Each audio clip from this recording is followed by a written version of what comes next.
اللہ نے فرمایا اے موسیٰ میں نے تمہیں منتخب کیا ہے لوگوں پر ترجیح دے کر اپنی پیغمبری اور ہم کلامی کے لیے.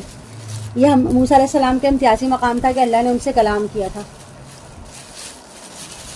تو لے لو جو میں تمہیں دے رہا ہوں اور ہو جاؤ شکر کرنے والوں میں. یعنی اللہ تعالیٰ نے ان کو لوح دیے تھے نا، تختیاں دی تھی اور اس پہ احکامات لکھے ہوئے تھے اور کہا تھا کہ یہ لو اور اس کا حق ادا کرو، یعنی کہ اس کی تبلیغ کرو. وَكَتَبْنَا لَهُ فِي الْأَلْوَاحِ مِن كُلِّ شَيْءٍ مَوْعِظَةً وَتَفْصِيلًا لِكُلِّ شَيْءٍ، اور ہم نے لکھ دی اس کے لیے تختیوں پر ہر طرح کی نصیحت اور ہر طرح کے احکامات کی تفصیل. تو اے موسیٰ اس کو تھام لو مضبوطی کے ساتھ اور اپنی قوم کو بھی حکم دے کو وہ اس کو پکڑیں اس کی بہترین صورت پر. ان قریب میں تمہیں گھر دکھاؤں گا جس پر اس وقت قبضہ ہے فاسقوں کا، یعنی کہ اس سے مراد فلسطین کا علاقہ ہے جس پر حملہ آور ہونے کا حضرت موسیٰ علیہ السلام کو حکم ملنے والا تھا. پھر میں پھیر دوں گا اپنی آیات سے ان لوگوں کے رخ کو جو زمین میں ناحق تکبر کرتے ہیں، اور اگر وہ دیکھ بھی لیں ساری نشانیاں تب بھی وہ ان پر ایمان نہیں لائیں گے، اور اگر وہ دیکھ بھی لیں ہدایت کا راستہ تب بھی اس راستے کو اختیار نہیں کریں گے، اور اگر وہ دیکھیں برائی کا راستہ تو وہ اسے فوراً اختیار کر لیں گے. یہ اس لیے کہ انہوں نے ہماری آیت کو جھٹلایا اور اس سے غافل رہے. اور جو لوگ بھی جھٹلائیں گے ہماری آیات کو اور آخرت کی ملاقات کو، ان کے اعمال ضائع ہو جائیں گے اور ان کو نہیں دیا جائے گا بدلے میں مگر وہی کچھ جو وہ کرتے رہے ہیں.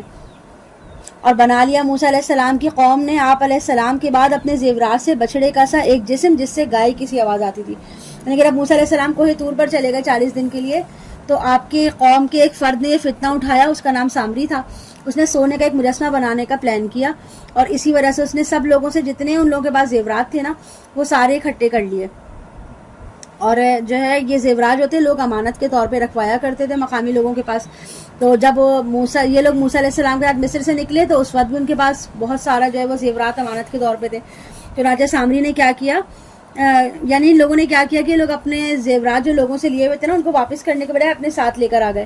تو سامری نے کیا کیا کہ سارے قافلے سے وہ زیورات اکٹھے کیے اور اس کو ایک بھٹی میں ڈال کے ان زیورات کو پگھلا لیا اور بچڑے کی شکل اور جسامت کا ایک مجسمہ تیار کر لیا. اور اس نے ایک ماہر کاریگر کی طرح ایک مجسمہ بنایا، اس کو خوب سنوارا سجایا اور اس میں کچھ سوراخ اس طرح رکھے کہ جب بھی اس سے ہوا گزرتی تو گائے کے ڈکارنے جیسی آواز اس میں سے سنائی دیتی تھی.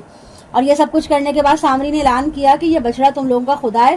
اور موسیٰ علیہ السلام کو دراصل مغالطہ ہو گیا جو خدا سے ملنے کوہ طور پر چلے گا، یعنی کہ وہ لوگوں کو بے وقوف بنانے لگا کہ یہی اصل میں خدا ہے. موسیٰ علیہ السلام جو اللہ سے ملنے گئے، جس خدا سے ملنے گئے تو وہ باطل ہے اور حق جو ہے وہ یہی والا خدا ہے جو بچڑا اس نے بنایا ہے.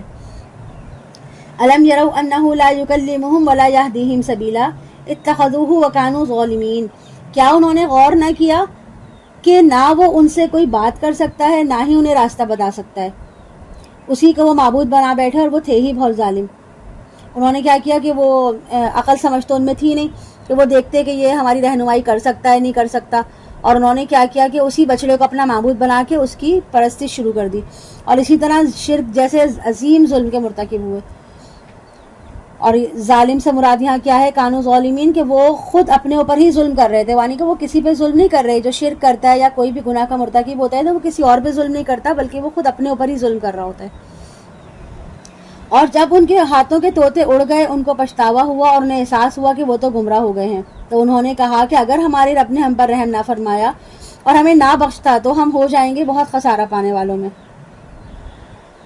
اور جب موسیٰ علیہ السلام لوٹے اپنی قوم کی طرف تو سخت غضبناک ہو کر افسوس میں، یعنی کہ آپ بہت زیادہ غصے میں تھے، آپ کا مزاج تو جلالی تھا ہی، اور قوم کے اس جرم اور گمراہی کی نوعیت دیکھ کے اور آپ اور زیادہ غصے میں آ گئے.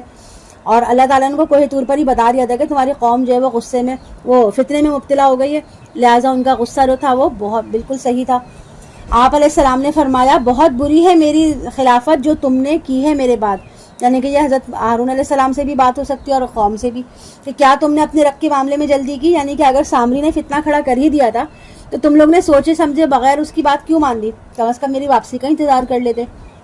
وَأَلْقَى الْأَلْوَاحَ وَأَخَذَ بِرَأْسِ أَخِيهِ يَجُرُّهُ إِلَيْهِ، اور آپ نے وہ تختیاں ایک طرف ڈال دی، کوہ طور سے جو تورات کی تختیاں لے کر وہ آئے تھے وہ ابھی تک آپ کے ہاتھ میں تھی، تو آپ نے ان تختیوں کو ایک طرف زمین پر پھینک دیا اور غصے میں اپنے بھائی کے سر کے بال پکڑ کر اپنی طرف کھینچنے لگے اور کہا کہ تمہیں میں اپنا خلیفہ بنا کر گیا تھا، میری پیچھے تم نے کیا کیا، تم نے قوم کے لوگوں کو اس بچڑے کی پوجا کرنے سے روکنے کی کوشش کیوں نہیں کی.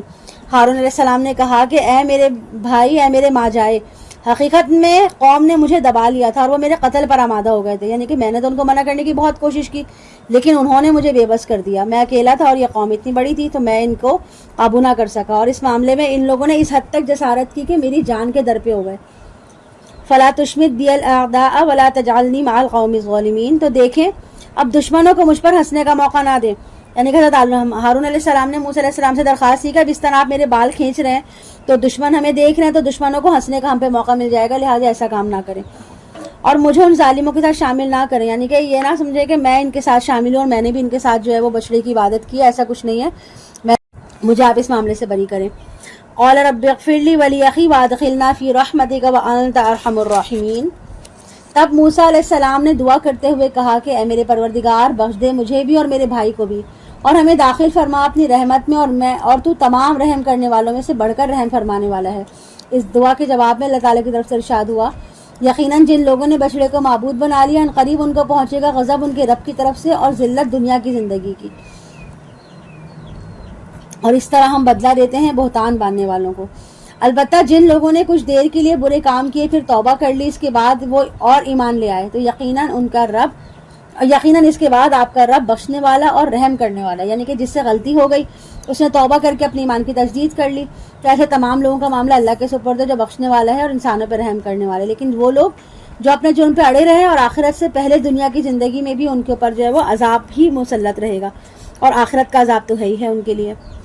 ولما سکت عن موسى الغضب واخذ الالواح وفي نسختها هدى ورحمة للذين هم لربهم يرهبون.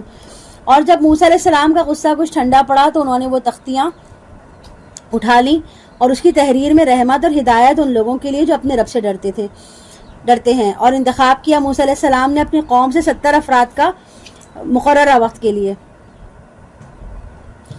پھر انہیں پکڑا زلزلے نے.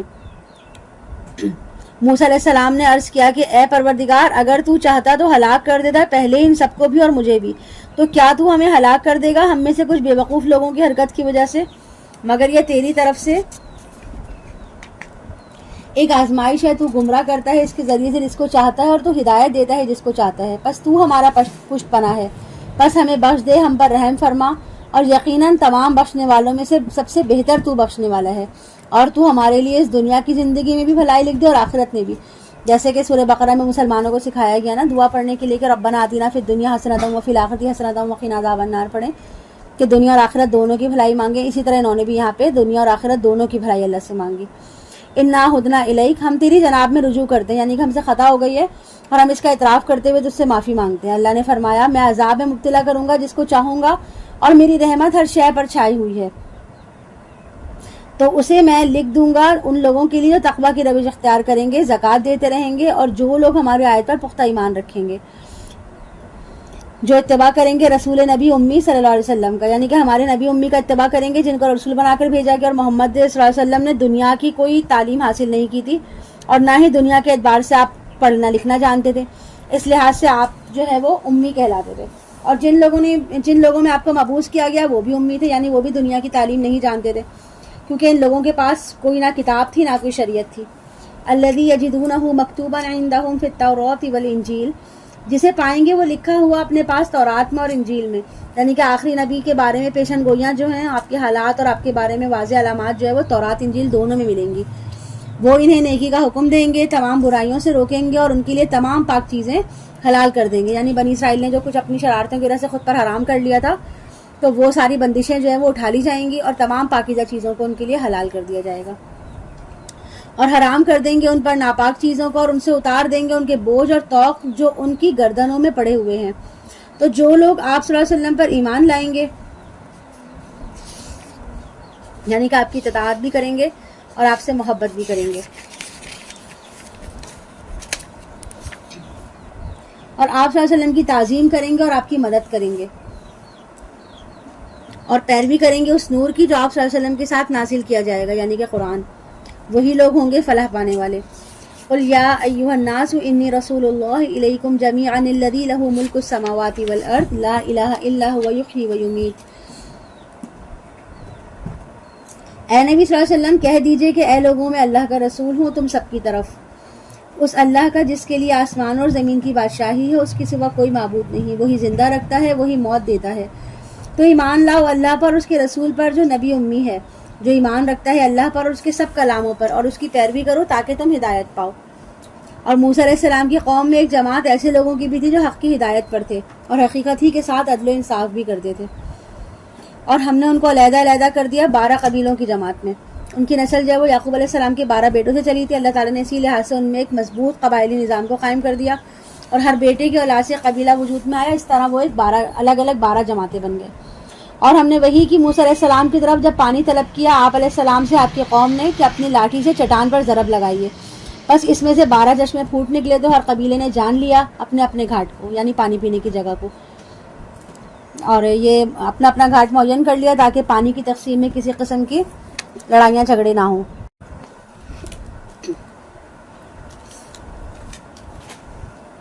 وَظَلَّلْنَا عَلَيْهِمُ الْغَمَامَ وَأَنزَلْنَا عَلَيْهِمُ الْمَنَّ وَالسَّلْوَىٰ، اور ہم نے ان کے اوپر بادل کا سائبان بنائے رکھا اور اتارا ہم نے ان پر من و سلوہ، اور ان سے کہا کہ کھاؤ ان پاکیزہ چیزوں میں سے جو ہم نے تمہیں رزق میں دی ہیں، اور انہوں نے ہمارا کچھ نہیں بگاڑا بلکہ وہ خود اپنی ہی جانوں پر ظلم کرتے رہے۔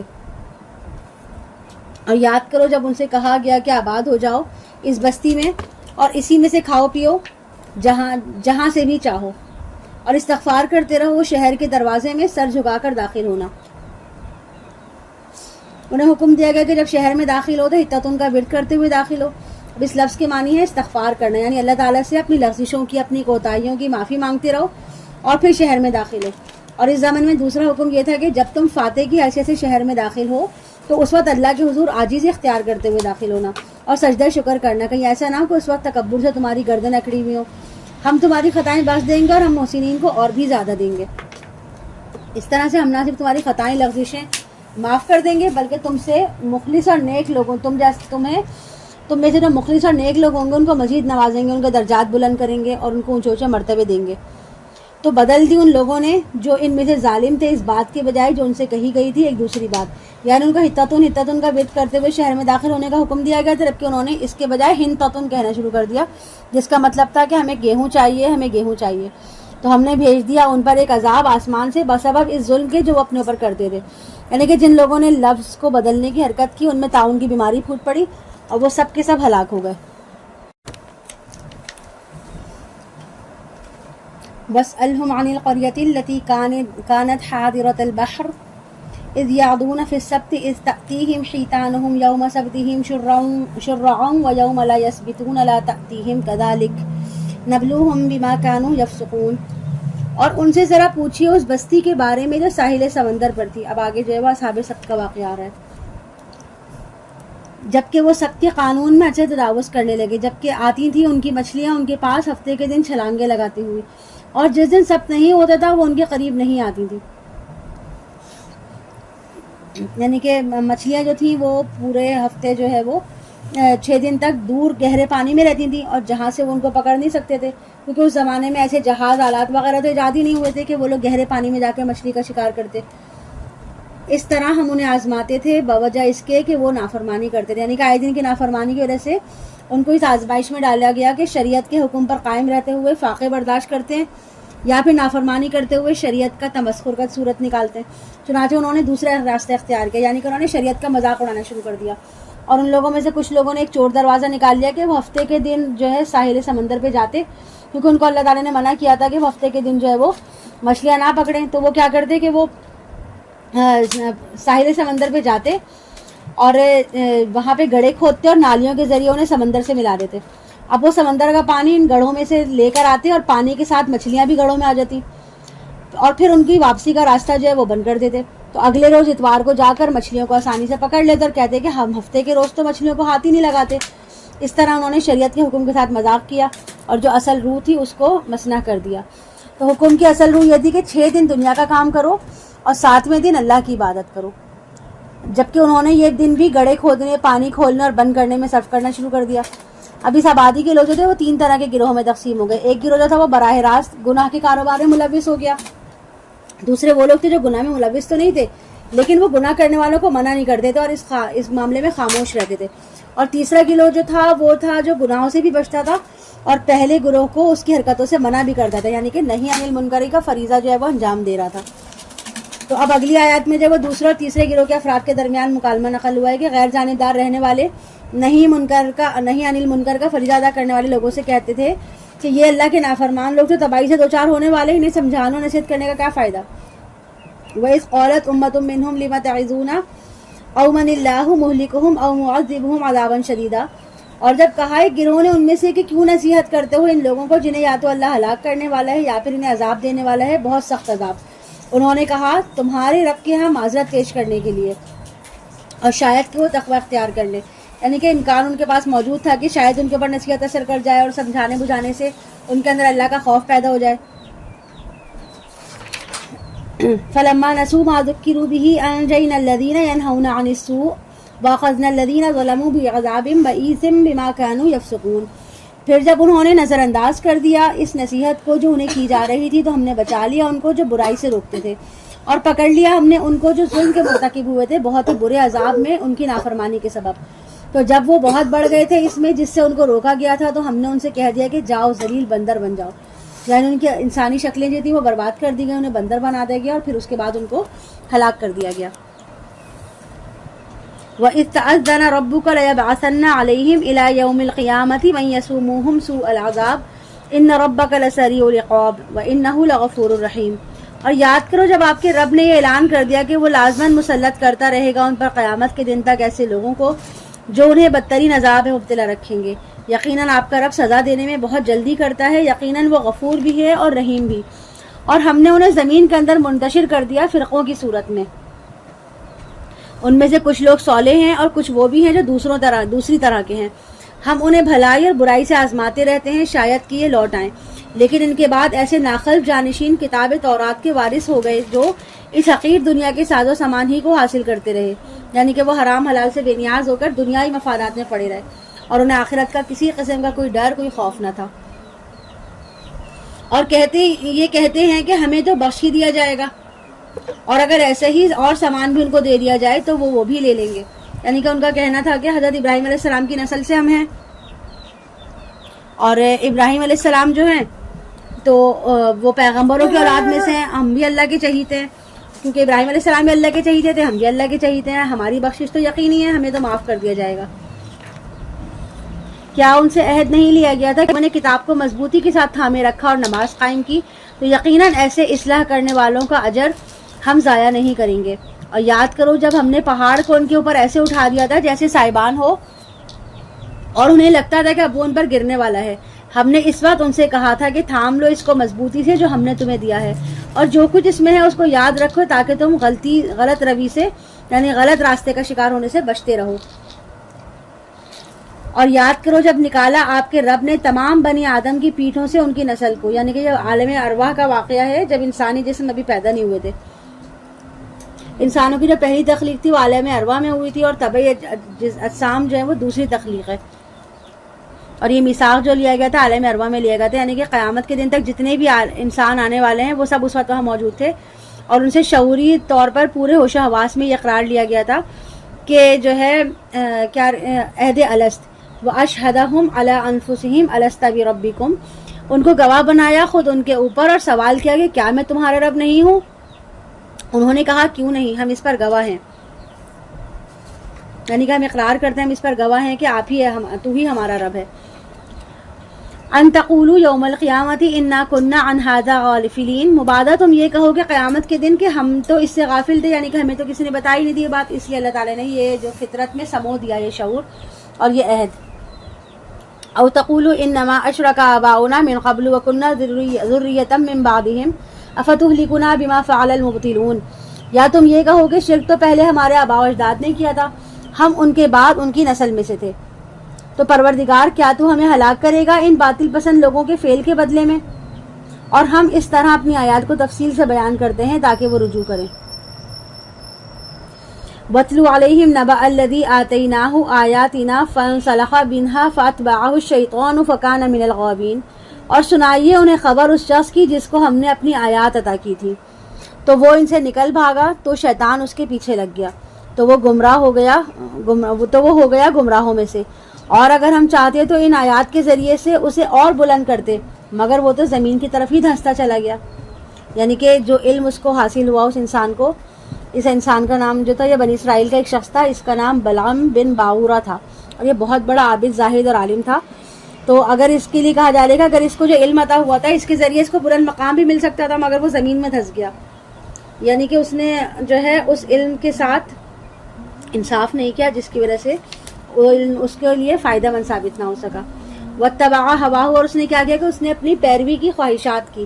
تو اس کی مثال کتے کی سی ہے، اگر تم اس کے اوپر بوجھ رکھو تب بھی ہانپے گا، اگر چھوڑ دو تب بھی ہانپتا رہے گا. یعنی اس شخص نے اللہ کی نعمتوں کی قدر کرنے کے بجائے خود کو کتے سے مشابہ کر لیا، جو ہر وقت زبان نکالے ہانپتا رہتا ہے، اور ہرس، طمع اور لالچ کی وجہ سے ہر وقت زمین کو سونگتے رہنا اس کی فطرت میں شامل ہو جاتا ہے. یہی مثال ہے اس قوم کی بھی جنہوں نے ہماری آیات کو جھٹلایا. سو اے نبی، آپ یہ واقعات سنا دیجئے، شاید کہ وہ تفکر کرے. کیا ہی بری مثال ہے اس قوم کی جنہوں نے ہماری آیات کو جھٹلایا اور اپنی جانوں پہ ظلم ڈھاتے رہے. جسے اللہ ہدایت دیتا ہے وہی ہدایت یافتہ ہوتا ہے، اور جنہیں وہ گمراہ کر دیے تو وہی لوگ تباہ ہونے والے ہیں. وَلَقَدْ ذَرَأْنَا لِجَهَنَّمَ كَثِيرًا مِنَ الْجِنِّ وَالْإِنسِ لَهُمْ قُلُوبٌ لَا يَفْقَهُونَ بِهَا، اور ہم نے جہنم کے لیے پیدا کیے ہیں بہت سے جن اور انسان، ان کے دل تو ہیں لیکن ان سے غور نہیں کرتے، ان کی آنکھیں ہیں مگر ان سے دیکھتے نہیں، ان کے کان ہیں لیکن ان سے سنتے نہیں. یہ چوپایوں کی مانند ہیں بلکہ ان سے بھی گئے گزرے. یہی وہ لوگ ہیں جو غافل ہیں. یعنی کہ جب انسان ہدایت سے منہ موڑتا ہے، ہر دھرمی پہ آ جاتا ہے، تو نتیجتاً اللہ ایسے لوگوں کے دلوں پہ مہر لگا دیتا ہے. اس کے بعد ان کے دل جو ہے وہ خالی ہو جاتے ہیں، ان کی آنکھیں انسانی آنکھیں نہیں رہتی، نہ ان کے کان انسانی کان رہتے ہیں. اب ان کا دیکھنا حیوانوں جیسا دیکھنا رہ جاتا ہے، اور ان کا سننا حیوانوں جیسا سننا. جیسے کہ کتا بھی دیکھ لیتا ہے کہ گاڑی آ رہی ہے، مجھے اس سے بچنا ہے، جبکہ انسان دیکھنا تو یہ ہے کہ انسان کسی چیز کو دیکھ کر اس کی حقیقت کو سمجھے، پھر صحیح نتیجہ نکالے. لیکن ایسے لوگ جو ہیں وہ چوپایوں سے بھی بدتر ہو جاتے ہیں، اس لیے کہ جو چوپائے تو اللہ نے پیدا ہی کم سطح پہ کیے ہیں. چوپایوں کو تو اللہ نے اشرف المخلوقات نہیں بنایا نا، اشرف المخلوقات تو انسان کو بنایا ہے. لیکن اب انسان جب اپنے مقام سے گر جاتا ہے تو وہ شرف انسانیت کو کھو دیتا ہے، اور وہ جانوروں سے بھی بدتر ہو جاتا ہے. وَلِلَّهِ الْأَسْمَاءُ الْحُسْنَى فَادْعُوهُ بِهَا، اور تمام اچھے نام اللہ ہی کے ہیں تو پکارو اسے ان اچھے ناموں سے. اور چھوڑ دو ان لوگوں کو جو ان کے ناموں میں کجی نکالتے ہیں، یعنی کہ ٹیڑھ نکالتے ہیں. ان قریب وہ بدلہ پائیں گے اپنے اعمال کا. اور جو انسان ہم نے پیدا کیے ہیں ان میں کچھ لوگ وہ ہیں جو حق کی ہدایت کرتے ہیں، حق کے ساتھ عدل کرتے ہیں، اور یقیناً ہر دور میں کچھ لوگ حق کے علمبردار رہے ہیں، اور ایسے لوگ ہمیشہ رہیں گے. اور رہے وہ لوگ جنہوں نے ہماری آیات کی تکذیب کی تو ہم رفتہ رفتہ انہیں ایسے پکڑیں گے کہ ان کو پتہ بھی نہیں چلے گا. یعنی کہ انسان جب کفر کے راستے پہ بڑھ جاتا ہے تو اس کو پتہ ہی نہیں چلتا کہ وہ آگے بڑھتے بڑھتے بڑھتے کس اندھیروں میں مبتلا ہو جاتا ہے، اور اس کو لگتا ہے کہ جو کچھ وہ کر رہا ہے وہ بالکل صحیح راستے پر ہے، اور اس کی تمام کامیابیاں جو اس کو مل رہی ہیں وہ اسی کاموں کی وجہ سے جو وہ کر رہا ہے، اسی کے نتیجے میں اس کو جو ہے وہ کامیابیاں مل رہی ہیں. لہٰذا وہ کفر میں، نافرمانی میں آگے بڑھتا چلا جاتا ہے، اور یہ کیفیت کسی انسان کے لیے بہت بڑا فتنہ ہوتی ہے. یعنی کوئی انسان جو پوری دیدہ دلیل اور ہدایت کے ساتھ اللہ کی آیات سے اعراض کرے، اس کے احکامات کی نافرمانی کرے، پھر بھی وہ کامیاب ہوتا رہے، تو اللہ اس کو ڈھیل دے رہا ہوتا ہے، اس کی رسی دراز کر رہا ہوتا ہے، اور جس کی وجہ سے کیا ہوتا ہے کہ وہ گناہوں کی دلدل میں دھنستا چلا جاتا ہے.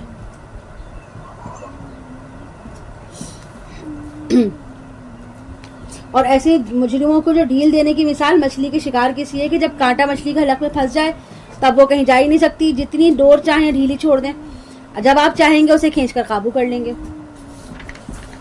اولم یتفکروا ما بصاحبہم من جنہ، کیا انہوں نے غور نہیں کیا کہ ان کے ساتھی محمد صلی اللہ علیہ وسلم کوئی جنوں میں سے نہیں تھے. یعنی کہ رسول اللہ صلی اللہ علیہ وسلم پہ نہ جنوں کے اثرات تھے، نہ کوئی جنوں کا سایہ تھا. وہ نہیں ہے مگر واضح طور پر خبردار کر دینے والے. اور کیا ان لوگوں نے غور و فکر نہیں کیا آسمان اور زمین کی سلطنت میں اور اللہ نے جو چیزیں بنائی ہیں ان میں، اور یہ نہیں سوچا کہ ہو سکتا ہے ان کا مقررہ وقت قریب پہنچ گیا ہو، اور اب اس کے بعد وہ کس بات پر ایمان لائیں گے. جس کو اللہ گمراہ کر دے اس کو کوئی ہدایت دینے والا نہیں ہے، اور وہ چھوڑ دے گا ان کو ان کی سرکشی میں اندھے ہو کر آگے بڑھتے ہوئے. اے نبی صلی اللہ علیہ وسلم، یہ آپ سے قیامت کے بارے میں پوچھتے ہیں کہ اس کا وقوع کب ہوگا، یعنی وہ کب واقع ہوگی. آپ کہیے اس کا علم تو صرف میرے رب کے ہی پاس ہے، وہ ظاہر کرے گا اسے اس کے وقت پر. وہ آسمان اور زمین کے اندر بڑا بھاری بوجھ ہے. وہ نہیں آئے گی تم پر مگر اچانک. اے نبی صلی اللہ علیہ وسلم آپ سے تو یہ اس طرح پوچھتے ہیں گویا آپ اس کی کھوج میں لگے ہوئے ہیں. آپ کہہ دیجئے اس کا علم تو اللہ ہی کے پاس ہے لیکن اکثر لوگ علم نہیں رکھتے. کہہ دیجئے مجھے کوئی اختیار نہیں ہے اپنی جان کے بارے میں کسی بھی فائدے یا نقصان کا سوائے اس کے جو اللہ چاہے. اور اگر مجھے غیب کا علم حاصل ہوتا تو میں بہت ساری خیر جمع کر لیتا اور مجھے کبھی کوئی تکلیف نہ آتی. لیکن نہیں ہوں میں مگر بشارت دینے والا اور خبردار کرنے والا ان لوگوں کے لیے جو ایمان والے ہیں. وہی ہے جس نے تمہیں پیدا کیا ایک جان سے اور اسی سے بنایا اس کا جوڑا تاکہ وہ اس کے پاس سکون حاصل کرے. یعنی شوہر اور بیوی کے تعلقات جہاں اولاد کا معاملہ ہے وہاں تسکین اور سکون کا پہلو بھی ہے اور ہر جوڑا جو ہے وہ دوسرے کے لیے تسکین کا باعث ہے. فلما تغشاها حملت حملا خفيفا فمرت به تو جب وہ شوہر ڈھانپ لیتا ہے اپنی بیوی کو تو اسے حمل ہو جاتا ہے ہلکا سا حمل تو وہ اس کو ساتھ لے کر چلتی پھرتی ہے. پھر جب بوجھل ہو جاتی ہے تو وہ دونوں اپنے رب کو پکارتے ہیں کہ اگر تو نے ہمیں صحیح سالم بچہ عطا کر دیا تو ہم تیرے شکر گزاروں میں سے ہوں گے. پھر جب اللہ انہیں عطا کر دیتا ہے صحیح سالم بچہ تو عطا کر دیا ان کو اللہ نے صحیح سالم بچہ تو ٹھہرا لیا انہوں نے اس کے شریک اس میں سے جو اللہ نے اس کو عطا کیے تھے. یعنی کہ وہ کبھی فلاں بازار بزرگ کے بازار پہ چلے گئے کہ ان کی نگاہ کرم ہوئی جس کی وجہ سے بچہ ان کو ملا ہے, کبھی دیوی دیوتا کی کرپا کی وجہ سے ملا, یعنی کہ جس کا جیسا عقیدہ وہ اس کے مطابق ہی عمل کرنے لگتا ہے. فتعالی اللہ عما یشرکون اللہ بہت بلند و بالا ہے ان کے اس شرک سے. کیا وہ ان کو شریک کر رہے ہیں اللہ کے ساتھ جو کوئی شے تخلیق کرتے ہی نہیں بلکہ وہ خود مخلوق ہیں. یعنی کہ فرشتے جنات انبیاء اولیاء سب تو خود اللہ کی مخلوق ہیں اور اللہ ہی کے حکم کے مطابق چلتے ہیں, تو وہ بھلا کسی کے لیے کوئی کام کیسے کر سکتے ہیں. ولا یستطیعون لهم نصرا ولا انفسهم ينصرون اور نہ وہ ان کی مدد کر سکتے ہیں نہ ہی وہ اپنی مدد پر قادر ہیں. یعنی کہ سب کو سب جو ذمہ دار ہے قادر ہے وہ تو اللہ ہے, اللہ ہی تمام کام کرنے والا ہے. اور اگر تم انہیں پکارو رہنمائی کے لیے کہ تمہیں راستہ دکھا دیں تو وہ تمہاری طرف توجہ ہی نہیں کر سکیں گے. برابر ہے تمہارے لیے کہ تم انہیں پکارو یا خاموش رہو. یقیناً جنہیں تم پکارتے ہو اللہ کے سوا وہ بھی تمہاری ہی طرح کے بندے ہیں. ان کو پکار کر دیکھو پھر وہ تمہیں جواب دیں اگر تم سچے ہو. یعنی کہ تم اگر سچے ہو تو اور کہ وہ لائق پرستش ہیں ان کو اختیارات بھی ان کے پاس ہیں تو تم پکارو ان سے دعا مانگو لیکن تمہیں ان کی طرف سے جواب ضرور ملنا چاہیے. لیکن تم جو ہے جان لو کہ تم ان کی طرف سے کبھی بھی کوئی جواب نہیں ملے گا. الہم ارجل یمشون بہا ام لہم ایدی یبطشون بہا ام لہم اعین یبصرون بہا ام لہم آذان یسمعون بہا قل ادعوا شرکاءکم ثم کیدون فلا تنظرون. کیا ان کے پاؤں ہیں جن سے یہ چلتے ہیں اور تم نے اگر ان کے پاؤں بنا بھی دیے تو وہ اس میں چلنے کی سکت نہیں ہے, وہ اس میں اتنی قدرت نہیں رکھتے کہ وہ تمہارے بنائے ہوئے نقلی پاؤں سے چلنا شروع کر دیں. یا ان کے ہاتھ بھی ہیں جن سے یہ پکڑتے ہوں یا ان کی آنکھیں بھی ہیں جن سے یہ دیکھتے ہوں یا ان کے کان ہوں جن سے یہ سنتے ہوں. اے نبی آپ کہہ دیجئے پکار لو اپنے سب شریکوں کو پھر میرے خلاف چالیں چلو جو چل سکتے ہو اور مجھے کوئی مہلت نہ دو. یقیناً میرا مددگار تو وہ اللہ ہے جس نے یہ کتاب نازل کی اور صالح بندوں کا وہی پشت بنا ہے. اور جنہیں تم پکار رہے ہو اس اللہ کو چھوڑ کر وہ تمہارے مدد کی استطاعت نہیں رکھتے اور نہ وہ خود اپنی مدد کر سکتے ہیں. اور اگر تم انہیں رہنمائی کے لیے پکارو تو وہ سن نہ سکیں گے اور تمہیں ایسا نظر آتا ہے کہ وہ تمہاری طرف دیکھ رہے ہیں جبکہ وہ کچھ بھی نہیں دیکھتے. اے نبی آپ درگزر کو تھام لیجئے اور بھلی بات کا حکم دیتے رہیے اور جاہلوں سے اعراض کیجئے یعنی ان سے کنارہ کشی اختیار کیجئے. اور اگر کبھی آپ کو کوئی چوک لگ ہی جائے شیطان کی طرف سے تو اللہ کی پناہ طلب کریں. یقیناً وہ سب کچھ سننے والا اور سب کچھ جاننے والا ہے. یعنی کہ اگر کبھی اشتعال اور غصہ آ ہی جائے تو فوراً بھاپ لیں کہ شیطان کی چوک ہے, شیطان آپ کو جو ہے وہ ورغلا رہا ہے, چنانچہ فوراً اللہ سے پناہ مانگے. ان الذین اتقوا اذا مسهم طائف من الشیطان تذکروا جن لوگوں کے اندر تقوی ہے ان کو جب کوئی برا خیال چھوتا ہے شیطان کے اثر سے تو وہ چوکنے ہو جاتے ہیں. یعنی وہ ہر وقت اپنی فکر و عمل کا احتساب کرتے رہتے ہیں. کبھی اگر عارضی طور پر ان کو جو ہے وہ غفلت یا شیطانی وسوسہ ان کے دل پر اثر انداز ہو بھی جاتے ہیں تو وہ فوراً سنبھل کر اللہ کی طرف رجوع کرتے ہیں, اپنے گناہ میں جو ہے وہ جمے نہیں رہتے. فَإِذَا هُمْ مُبْصِرُونَ اور دفعتاً ان کی آنکھیں کھل جاتی ہیں. یعنی کہ جب وہ چوکنا ہو جاتے ہیں تو ان کی غفلت دور ہو جاتی ہے اور ان کا منفی اثر جو ان کے اوپر ہوتا ہے جو نگیٹو افیکٹ آتا ہے ان کے اوپر تو وہ امپیکٹ بھی ختم ہو جاتا ہے اور ان کو حق جو ہے وہ واضح نظر آنے لگتا ہے. وَإِخْوَانُهُمْ يَمُدُّونَهُمْ فِي الْغَيِّ ثُمَّ لَا يُقْصِرُونَ اور جو ان شیطانوں کے بھائی ہیں انہیں وہ گھسیٹ کر لے جاتے ہیں دور تک گمراہی میں پھر وہ کوئی کمی نہیں کرتے. یعنی کہ جو شیطان کا دوست بنے گا اس کے حکم پر چلے گا. شیطان اپنے بھائیوں کو گمراہی میں گھسیٹ کر دور لے جاتے ہیں اور ان کو گمراہی کی آخری حد تک پہنچا کر سکون لیتے ہیں. وَإِذَا لَمْ تَأْتِهِمْ بِآيَةٍ قَالُوا لَوْلَا اشْتَرَيْتَهَا قل انما اتبع ما يوحى الي من ربي هذا بصائر من ربكم وهدى ورحمة لقوم يؤمنون۔ اے نبی صلی اللہ علیہ وسلم، جب آپ ان کے پاس کوئی معجزہ نہیں لاتے تو یہ کہتے ہیں کہ آپ کیوں نہ اسے چن کر لے آئے۔ کہہ دیجئے کہ میں تو صرف پیروی کر رہا ہوں اس کی جو میری طرف وحی کی جا رہی ہے میرے رب کی طرف سے۔ یہ تمہاری رب کی طرف سے بصیرت افروز باتیں ہیں اور یہ ہدایت اور رحمت ہے ان لوگوں کے حق میں جو ایمان لائے۔ اور جب قرآن پڑھا جا رہا ہو تو اسے پوری توجہ کے ساتھ سنو اور خاموش رہا کرو تاکہ تم پر رحم کیا جائے، اور اپنے رب کو یاد کرتے رہا کرو اپنے دل میں ہی دل میں عاجزی اور خوف کے ساتھ،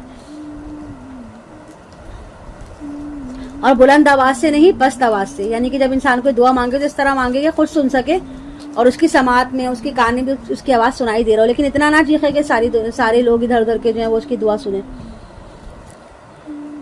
بالغدو والآصال، اور اسی طرح آپ اپنے رب کا ذکر کرتے رہیں صبح کے وقت بھی اور شام کے وقت بھی، یعنی کہ صبح شام کے اذکار وغیرہ جو ہیں نمازیں بھی پڑھیں اور نمازوں کے ساتھ ساتھ صبح شام کے اذکار کا بھی اہتمام کیا جائے۔ ولا تکن من الغافلین، اور غافلوں میں سے نہ ہو جائیے۔ بے شک جو آپ کے رب کے پاس ہیں وہ اس کی عبادت سے استکبار نہیں کرتے اور اس کی تسبیح کرتے رہتے ہیں اور اس کے لیے سجدے کرتے رہتے ہیں۔ یعنی کہ جو فرشتے ہیں اللہ کے وہ ہر وقت اللہ کی تسبیح بیان کرتے رہتے ہیں اور اللہ کے سامنے سجدہ ریز رہتے ہیں۔ اور جو بیت المعمور یعنی خانہ کعبہ کے بالکل اوپر جو بیت المعمور ہے تو وہاں پر ہر وقت جو ہے وہ فرشتے بیت المعمور کا طواف کرتے رہتے ہیں، اور 70,000 فرشتے ایک وقت میں طواف کرتے ہیں، اور کہا جاتا ہے کہ ان 70,000 فرشتوں کی باری دوبارہ قیامت تک کبھی نہیں آئے گی جس نے ایک بار طواف کر لیا۔ اتنے بے حساب فرشتے ہیں۔ یہاں سے سورۃ الانفال شروع ہو رہی ہے الحمدللہ۔ بسم اللہ الرحمن الرحیم۔ یسألونک عن الانفال قل الانفال للہ والرسول فاتقوا اللہ واصلحوا ذات بینکم واطیعوا اللہ ورسولہ ان کنتم مؤمنین۔ اے نبی صلی اللہ علیہ وسلم، یہ لوگ آپ سے اموال غنیمت کے بارے میں پوچھ رہے ہیں، آپ کہیے اموال غنیمت کل کے کل اللہ اور اس کے رسول کے پاس ہے، رسول کے ہیں، بس تم اللہ کا تقوی اختیار کرو اور آپس کے معاملات درست کرو اور اللہ اور اس کے رسول کی اطاعت کرو اگر تم مومن ہو۔ یہاں پہ مال غنیمت کے لیے انفال کا لفظ آیا ہے۔ انفال جو ہے وہ نفل کی جمع ہے، یعنی کہ کوئی اضافی شے، مثلا جیسے کہ ہم فرض نماز ادا کرتے ہیں تو وہ تو اس کا تو ثواب ہے ہی ہے، لیکن فرض نماز کے علاوہ جب ہم نوافل ادا کرتے ہیں وہ باعث ثواب ہے۔ اگر ادا کریں تو بہت اچھی بات ہے اور اس کا اجر ہمیں ملے گا، نہ کریں تو اس پہ ہماری پکڑ نہیں ہے۔ اسی طرح جب جنگ ہوتی ہے تو جنگ میں اصل جو طلب ہوتی ہے جنگ کرنے والوں کو وہ تو فتح ہوتی ہے، جیت ہوتی ہے، لیکن مال غنیمت جو ہوتا ہے وہ ایک ایکسٹرا انعام ان کے لیے ہوتا ہے۔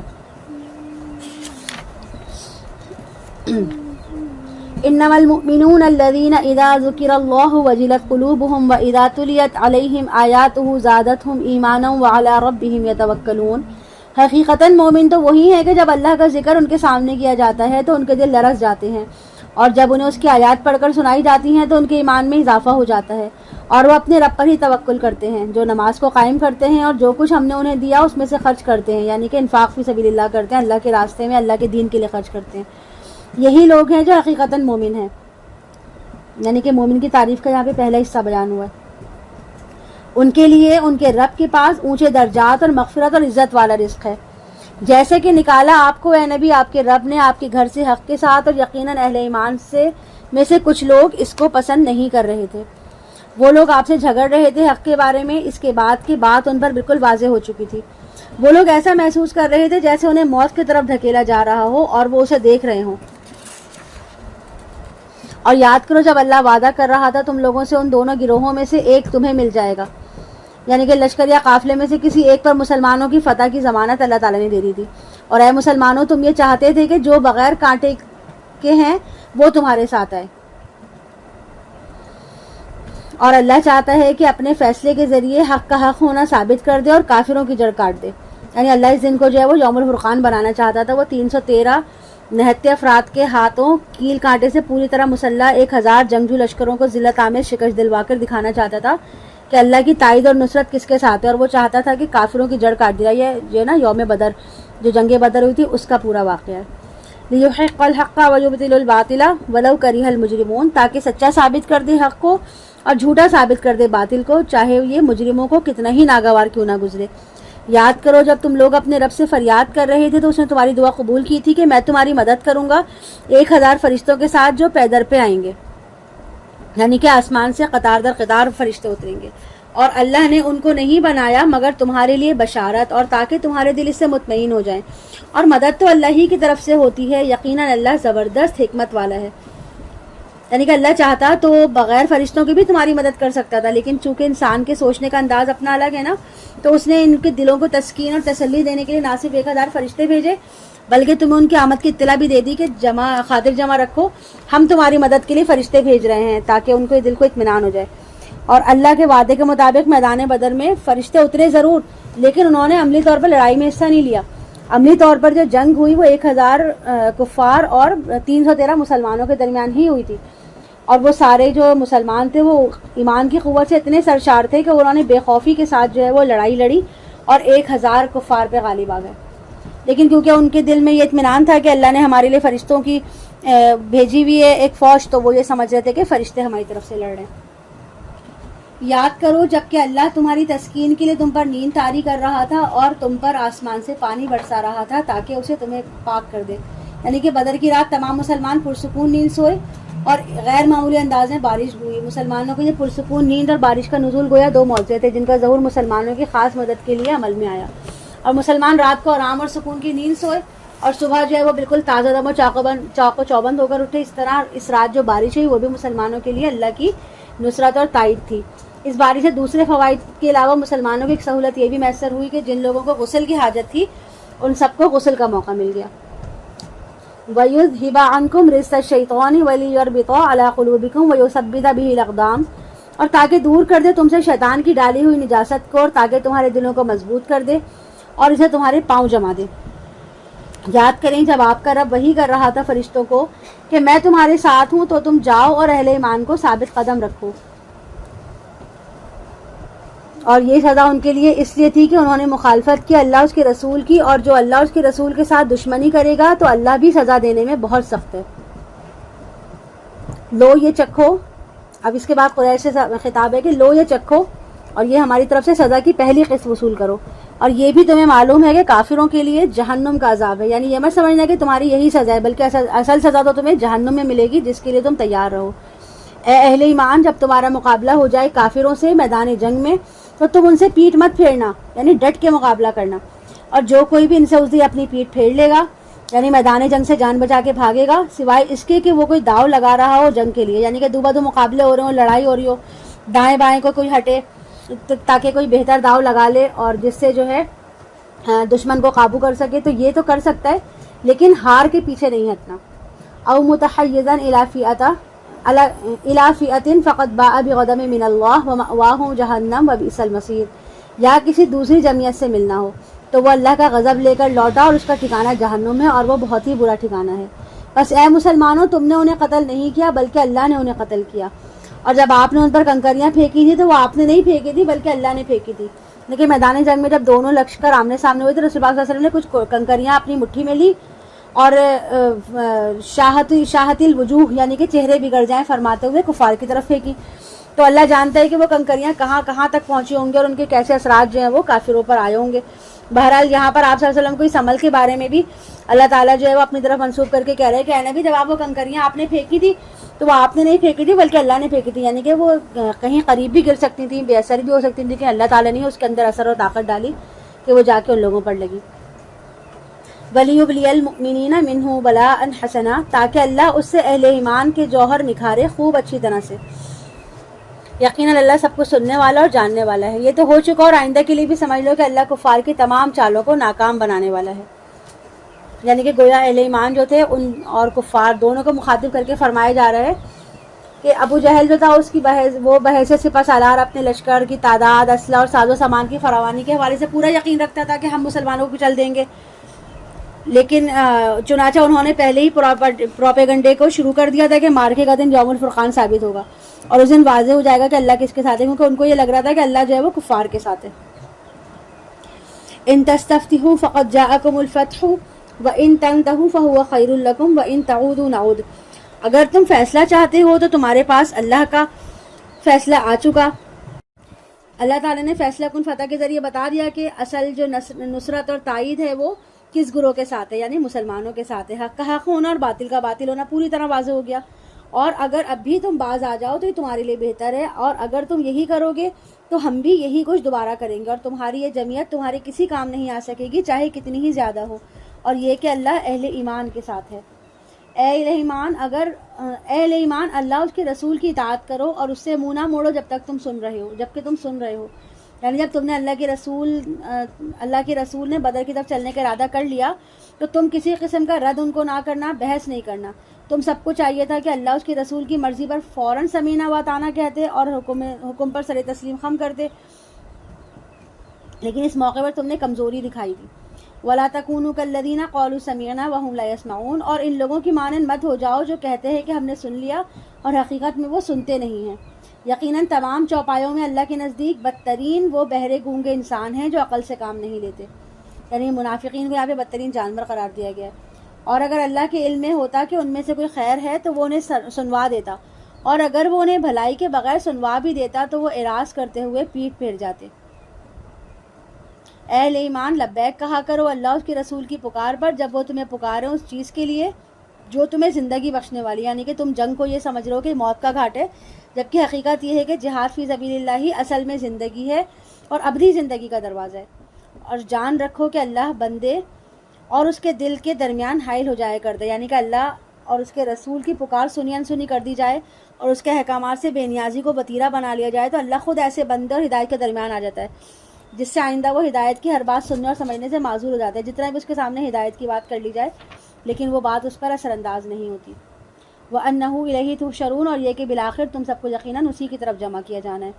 اور ڈرو اس فتنے سے جو تم میں سے صرف گناہ گاروں ہی کو اپنی لپیٹ میں نہیں لے گا، اور جان لو کہ اللہ سزا دینے میں بہت سخت ہے. اور یاد کرو جب تم تھوڑی تعداد میں تھے اور زمین میں دبا لیے گئے تھے، تمہیں اندیشہ تھا کہ تمہیں اچک لیا جائے گا، تو اللہ نے تمہیں پناہ کی جگہ دے دی اور تمہاری مدد کی اپنی خاص نصرت سے، اور تمہیں بہترین پاکیزہ رزق عطا کیا تاکہ تم شکر ادا کرو. اہل ایمان مت خیانت کرو اللہ سے اور اس کے رسول سے. یعنی کہ اللہ کی امانت میں جو خیانت ہے بہت بڑی خیانت ہے. ہمارے پاس اللہ کی سب سے بڑی امانت جو ہے وہ روح ہے جو اس نے ہمارے جسم میں پھونکی ہے. پھر اس کے بعد دین ہے، قرآن ہے، اللہ کی شریعت ہے، اس کے رسول کی بڑی بڑی امانتیں جو ہمیں سونپی گئی ہیں. چنانچہ ایمان کا دم بھرنا، اللہ کی اطاعت، اس کے رسول کی محبت کا دعویٰ کرنا، لیکن پھر اللہ کے دین کو مغلوب دیکھ کر بھی اپنے کاروبار، اپنی جائیداد اور ملازمت کیریئر کی فکر میں لگے رہنا، اور اللہ اس کے رسول کے ساتھ یہ بہت بڑی بے وفائی، غداری اور خیانت ہوگی. یعنی کہ جب آپ دیکھیں کہ آپ کے دین کو آپ کی ضرورت ہے تو آپ کو دین کی مالی طور پہ بھی مدد کرنی ہے، اور اگر آپ کو ایسا لگتا ہے کہ جنگ کی ضرورت ہے، جہاد کی ضرورت ہے، تو اپنے بیٹوں کو، اپنے شوہروں کو، بھائیوں کو، سب کو جنگ کے لیے تیار کرنا ہے، جہاد کے لیے تیار کرنا ہے. وَتَخُونُوا أَمَانَاتِكُمْ وَأَنْتُمْ تَعْلَمُونَ، اور نہ ہی اپنی آپس کی امانتوں میں خیانت کرو جانتے بوجھتے. اور جان لو کہ تمہارے اموال، تمہاری اولاد فتنہ ہے. لیکن فتنہ کی آزمانی جو ہے وہ آزمائش اور اس کی کسوٹی ہے جس پر کسی کو پرکھا جاتا ہے. اس لحاظ سے مال اور اولاد انسان کے لیے بہت آزمائش ہے. یقیناً مال اور دولت انسان کے پاؤں کی سب سے بڑی بیڑیاں ہیں جو اسے دین کی جد و جہد سے روک لیتا ہے اور اس کے عاقبت کو خراب کرتا ہے. چنانچہ وہ شعوری اور فعال زندگی کے شب و روز جو ہے وہ اپنے مال کمانے میں، اسے جمع کر کے رکھنے میں اور اولاد کے مستقبل کو محفوظ بنانے میں ہی مصروف رہتا ہے، اور اس میں اور کولو کے بیل میں کوئی فرق نہیں رہ جاتا. یعنی کہ اس کا دن رات صرف پیسہ کمانے میں ہی مبتلا رہ جاتا ہے. اور جب جو ہے وہ دین کی، اس کے جسم میں زندگی کی کوئی رمق باقی نہیں بچتی جسے وہ دین کی جدوجہد کے لیے پیش کرے اور وہ اللہ کے حضور سرخرو ہو سکے. یعنی کہ وہ اپنا سب کچھ جو ہے وہ صرف دنیا کو، اپنی اولاد کو، اپنے گھر والوں کو جو ہے اچھا مستقبل دینے میں ہی مصروف رہ جاتا ہے. تو یہی جو ہے وہ بہت بڑی آزمائش ہے. جبکہ ہونا کیا چاہیے کہ دنیا کی تمام جو آپ کوششیں کر رہے ہیں اس کے ساتھ ساتھ دین کے لیے بھی برابر کا حصہ رکھیں. وَأَنَّ اللَّهَ عِندَهُ أَجْرٌ عَظِيمٌ، اور یہ کہ اللہ ہی کے پاس ہے بڑا اجر. یا ایھا الذین آمنوا ان تتقوا اللہ یجعل لکم فرقانا ویکفر عنکم سیئاتکم ویغفر لکم واللہ ذو الفضل العظیم. اے اہل ایمان، اگر تم اللہ کے تقوی پر برقرار رہو گے تو وہ تمہارے لیے فرقان پیدا کر دے گا. یعنی کہ اگر تم تقوی کی روش اختیار کرو گے تو اللہ کی طرف سے یا کے بعد دیگر تمہارے لیے فرقان آتا رہے گا. جیسا کہ پہلا فرقان غزوہ بدر میں تمہاری فتح کی صورت میں آ گیا، یعنی کہ حق و باطل میں فرق. وَيُكَفِّرْ عَنْكُمْ سَيِّئَاتِكُمْ وَيَغْفِرْ لَكُمْ وَاللَّهُ ذُو الْفَضْلِ الْعَظِيمِ، اور دور کر دے گا تم سے تمہاری برائیاں، کمزوریاں، اور تمہیں بخش دے گا، اور اللہ بڑے فضل والا ہے. اور یاد کیجئے جب کفار آپ کے خلاف سازشیں کر رہے تھے کہ آپ کو قید کر دیں یا قتل کر دیں یا مکہ سے نکال دیں، تو اللہ نے کیا کیا کہ ان کے تمام حربے جو ہے وہ ناکام کر دیے، اور وہ پھر جو ہے آپ کے قتل کے بارے میں جو ہے وہ خوب صلاح مشورہ کرنے لگے. وہ بھی چالیں چل رہے تھے اور اللہ بھی منصوبہ بندی کر رہا تھا، اور اللہ بہترین منصوبہ بندی کرنے والا ہے. اور جب انہیں ہماری آیات پڑھ کر سنائی جاتی ہیں تو وہ کہتے ہیں ہم نے بہت سن لیا یہ کلام، اگر ہم چاہیں تو ایسا کلام ہم بھی کہہ دیں. یہ کچھ نہیں سوائے پچھلے لوگوں کی کہانیوں کے. یعنی کہ جب کسی کے سامنے دین کے بارے میں بات کی جاتی ہے تو وہ کہتے ہیں اس قرآن میں تو جو کچھ لکھا ہے تو پرانی لوگوں کی باتیں، ہمارے لیے اس میں احکام کیا ہے، ہم تو آلریڈی مسلمان ہیں. تو صرف مسلمان ہو جانا کافی نہیں ہے، بلکہ مسلمان ہونے کے بعد دین کو مکمل طور پر اوڑھنا بچھونا بنا لینا ہے. اصل میں کہ جو جو احکامات قرآن میں دیے گئے ہیں، جو جو مسلمان کے لیے احکامات ہیں، ان پر عمل کر کے مومن بننا ہے. یعنی کہ صرف اسلام نہیں لانا بلکہ ایمان لانا ہے تمام باتوں پر. جو اور ایمان کا مطلب کیا ہوتا ہے کہ جو کچھ کہا جا رہا ہے اس کو پورے طریقے سے ماننا اور اس پر عمل کرنا. وَإِذْ قَالُوا اللَّهُمَّ إِن كَانَ هَذَا هُوَ الْحَقُّ مِنْ عِنْدِكَ فَأَمْطِرْ عَلَيْنَا حِجَارَةً مِنَ السَّمَاءِ أَوْ ائْتِنَا بِعَذَابٍ أَلِيمٍ. اور جب انہوں نے کہا کہ اے اللہ اگر یہ قرآن تیری ہی طرف سے برحق ہے تو برسا دے ہم پر پتھر آسمان سے، یا بھیج دے ہم پر کوئی دردناک عذاب. اور اللہ ایسا نہ تھا کہ ان کو عذاب دیتا جبکہ ابھی آپ صلی اللہ علیہ وسلم ان کے درمیان موجود تھے، اور اللہ ان کو عذاب دینے والا نہیں تھا جب تک کہ وہ استغفار بھی کر رہے تھے. یعنی کہ یہ گزمڑ آبادی تھی نا مکہ کی. کچھ ایسے لوگ تھے جو بہت سادے سے تھے، جو اپنے طور پر اللہ کا ذکر کرتے تھے، تلبیہ پڑھتے تھے، استغفار کرتے تھے. اور دوسری طرف اللہ کا قانون ہے کہ جب تک وہ پاک اور ناپاک کو چھانٹ کر الگ نہیں کر دیتا اس وقت تک وہ کسی اس نوعیت کا عذاب کسی قوم پہ نہیں لاتا جو وہ مانگ رہے تھے. وَمَا لَهُمْ إِلَّا يُعَذِّبُهُمُ اللَّهُ وَهُمْ يَصُدُّونَ عَنِ الْمَسْجِدِ الْحَرَامِ. اور کیا رکاوٹ ہے ان کے لیے کہ اللہ ان کو عذاب نہ دے جبکہ وہ روک رہے ہیں مسجد حرام سے لوگوں کو، وہ جبکہ وہ اس کے متولی بھی نہیں ہیں. اس کے اصل متولی تو صرف متقی لوگ ہیں، لیکن ان کی اکثریت علم نہیں رکھتی، اور نہیں ہے ان کی نماز بیت اللہ کے پاس سوائے سیٹیاں بجانا اور تالیاں پیٹنا. یعنی کہ وہ جو تھے ان کی عبادت کا انہوں نے حلیہ بگاڑ کے رکھا تھا. وہ نمازوں میں بھی سیٹیاں بجاتے، تالیاں بجاتے، اور اسی طرح خانہ کعبہ اگر وہ طواف کرتے تو وہ بھی بالکل برہنہ ہو کر کرتے. فذوقوا العذاب بما کنتم تکفرون. تو اب چکھو مزہ عذاب کا اپنے کفر کی پاداش میں. یہاں واضح کر دیا گیا کہ اللہ کا عذاب صرف آسمانوں سے پتھر کی صورت میں نہیں آتا، بلکہ غزوہ بدر میں ان کی جو شکست تھی فیصلہ کن، ان کے حق میں اللہ کا عذاب ہے. یقیناً کافر لوگ اپنے اموال خرچ کرتے ہیں تاکہ لوگوں کو روکیں اللہ کے راستے سے، تو وہ اور بھی خرچ کریں گے، پھر یہ ان کے لیے ایک حسرت کا باعث بن جائے گا، پھر یہ مغلوب ہو کر رہیں گے. یعنی کہ ان کا یہ خرچ کرنا ان کے لیے حسرت کا باعث ہوگا، ان کو پچھتاوا ہوگا، اور ان کی جانوں کا روک بن جائے گا کہ وہ اپنا سارا مال کھپا دیں، ساری جانیں ضائع کر دیں. لیکن اس پوری کوشش کے باوجود وہ محمد صلی اللہ علیہ وسلم کا بال بیکا بھی نہ کر سکیں گے، اور ان کی حسرتوں سے اور بڑھ جائیں گی جب جو ہے دین جو ہے وہ حق کے ساتھ ان کے سامنے آئے گا، اور اس وقت وہ مغلوب ہو جائیں گے اور اہل حق کے سامنے رحم و کرم کی بھیک مانگ رہے ہوں گے. والذین کفروا الی جہنم یحشرون. اور جو کفر پر رہیں گے وہ جہنم کی طرف گھیر لیے جائیں گے. یعنی ان میں سے جو ایمان لائیں گے اللہ ان کو معاف کر دے گا، اور جو کفر پر اڑے رہیں گے اور کفر پر ہی ان کو موت آئے گی تو ایسے لوگ جو ہے وہ جہنم کا ایندھن بنیں گے. لیمیز اللہ الخبیث من الطیب ویجعل الخبیث بعضہ علی بعض فیرکمہ جمیعا فیجعلہ فی جہنم اولئک هم الخاسرون. تاکہ اللہ پاک کو ناپاک سے چھانٹ کر علیحدہ کر دے اور ناپاک کو ایک دوسرے کے اوپر رکھتے ہوئے سب کو ایک ڈھیر بنا دے، پھر ان کو جہنم میں جھونک دے. یقیناً یہی لوگ ہیں جو خسارہ پانے والے ہیں. اے محمد صلی اللہ علیہ وسلم آپ اعلان کر دیجئے ان کافروں کے سامنے کہ اگر وہ اب بھی باز آ جائیں تو جو کچھ پہلے ہو چکا اس کے لیے ان کو معاف کر دیا جائے گا. یعنی کہ اب بھی موقع ایمان لے آؤ، تمہاری تمام پہلی خطائیں معاف کر دی جائیں گی. اور اگر وہ دوبارہ یہی کچھ کریں گے تو پچھلوں کے حق میں سنت الہی گزر چکی ہے. یعنی کہ جس طرح پہلے اللہ تعالیٰ نے عذاب دیا ہے اس طرح ان کو بھی عذاب دیا جا سکتا ہے. اور اے مسلمانوں ان سے جنگ کرتے رہو یہاں تک کہ فتنہ کفر باقی نہ رہے اور دین کل کا کل اللہ ہی کا ہو جائے. اور پھر اگر وہ باز آ جائیں تو جو کچھ وہ کر رہے ہیں اللہ اس کو یقیناً دیکھ رہا ہے. اور اگر وہ روگردانی کریں تو اے مسلمانوں تم یہ جان لو کہ اللہ تمہارا مولا، تمہارا حمایتی ہے. کیا ہی خوب ہے وہ مولا اور کیا ہی خوب ہے وہ مددگار. نعم المولا و نعم النصیر. کیا ہی خوب ہے وہ مولا اور کیا ہی خوب ہے وہ مددگار. یہاں پر 9th پارہ الحمدللہ کمپلیٹ ہو گیا. سبحانک اللہم و بحمدک اشہد ان لا الہ الا انت استغفرک و اتوب الیک. رب ارحمہما کما ربیانی صغیرا. ربنا ظلمنا انفسنا وان لم تغفر لنا وترحمنا لنکونن من الخاسرین. ربنا لا تزغ قلوبنا بعد إذ هديتنا وهب لنا من لدنك رحمة إنك أنت الوهاب. ربنا آتنا في الدنيا حسنة وفي الآخرة حسنة وقنا عذاب النار. ربنا تقبل منا انك انت السميع العليم وتب علينا وتب علينا وتب علينا انك انت التواب الرحيم. آمین رب العالمین. السلام علیکم ورحمۃ اللہ وبرکاتہ.